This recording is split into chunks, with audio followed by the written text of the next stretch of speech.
What's going on, guys? I thought I'd do a video today about a nootropic that's been extremely helpful to me in the past in terms of navigating high pressure social situations and just making them a little bit more manageable. And that nootropic is Phenibut.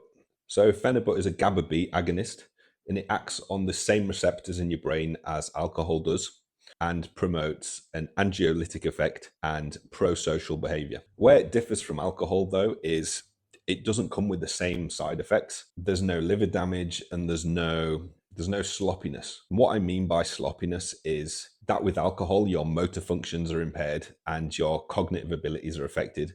Whereas with Phenibut, you don't get any of that unless you take a really high dose. So Phenibut was actually developed in the 1960s in the Soviet Union, and it's still used today in Eastern Europe and Russia to treat insomnia and anxiety disorders. But here in the West, it's not been approved for clinical use. During the early 2010s, it was widely available to buy on the internet in most parts of the world as a nootropic, but in recent times, it's become a lot harder to find as countries have started to ban it one by one, making it much harder to get a hold of and therefore much more expensive. And just to give you an idea of how pricey it's become, in 2015, I got a 250 gram bag of Phenibut, like a pouch, for £70 here in the UK. And just to put that into perspective, today you can get a tiny 50-gram bag for about £45. That's how much it's gone up in price. All right, my experience with Phenibut then. In my early 20s, I would say that I definitely had social anxiety. So when I discovered Phenibut, it was an absolute game changer. It made things like job interviews, first dates, and even gatherings of like members of my extended family much more feasible. Now, a typical argument against Phenibut is people will say, oh, it's not going to help you when you're not taking it. You're just putting a band-aid on it and not addressing the real issue. And while I understand where they're coming from, it's my experience that if you use Phenibut in the way I'm going to describe later, then the reference experience is banked.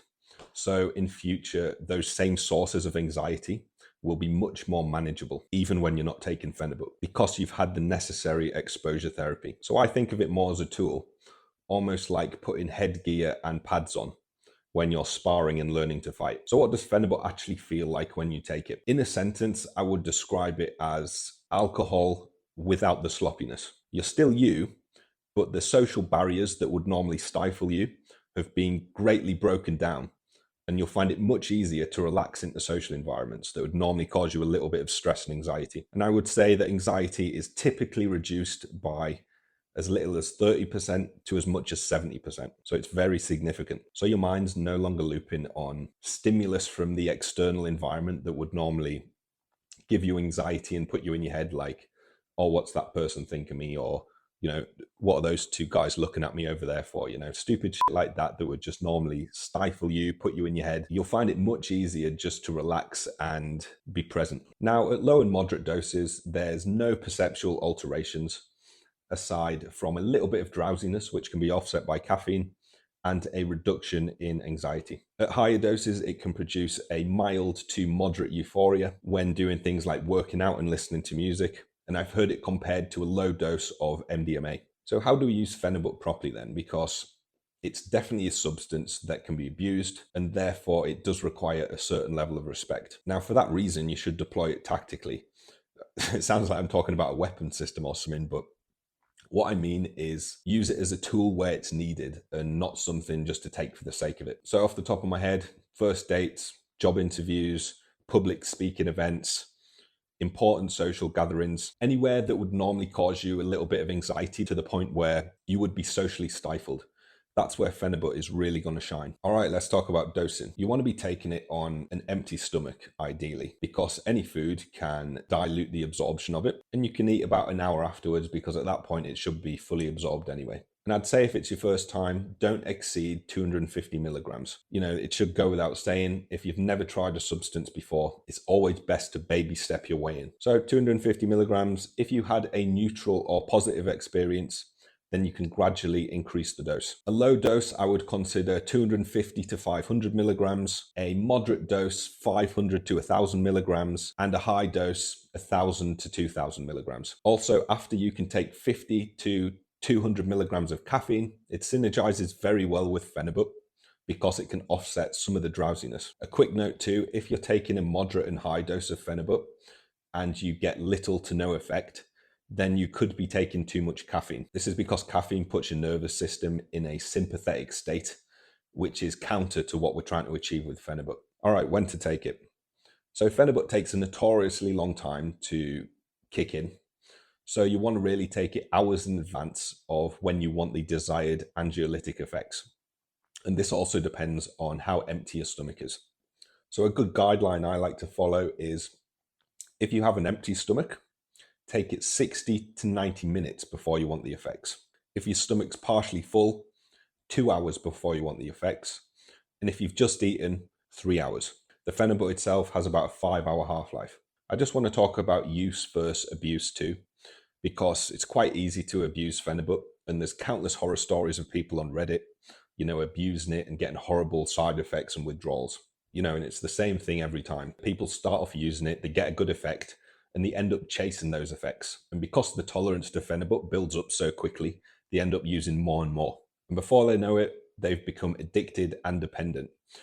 And it actually has some serious side effects and withdrawal symptoms similar to benzodiazepine. So things like muscle spasms, anxiety and panic attacks, depression, insomnia, body aches and pains, delirium, muscle spasms, and even seizures have been reported. So here's a quick guideline to what I would consider reasonable usage. So for it to be considered reasonable usage, all of the following criteria must be met. All right, number one, you are using it for the purpose of reducing social anxiety in order to bank reference experience and expand your comfort zone. Number two, you're using it at a maximum of twice per week and never exceeding 2 grams in a single dose. This is to avoid tolerance buildup. And number three, there's a good justification to actually use it. For example, you've got a job interview lined up or you're going on a date. And all of these criteria must be met for it to be considered reasonable usage. Now let's look at what I would consider abuse then.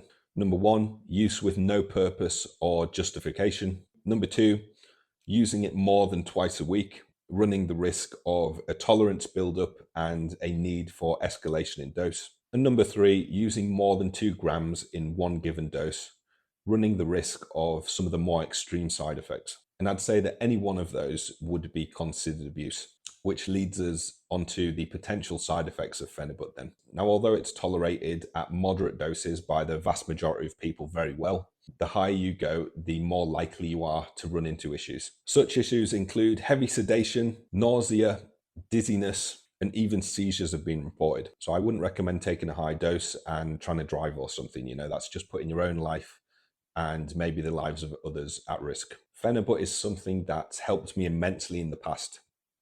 I don't use it anymore, and it's not really my place to say whether you should use it or not. You'll have to make that call for yourself based on your own situation and goals. It's worth mentioning too that you shouldn't combine Phenibut and alcohol. Phenibut can make alcohol much more intense, and it can make one drink feel like 3. Overall, I believe Phenibut is a safe substance as long as you treat it with respect and follow the guidelines that I laid out in this video. Thanks for watching, guys. If you've got experience using Phenibut, drop me a comment. Subscribe for more of this content. Enhancedplayer.com is the blog. Bye for now.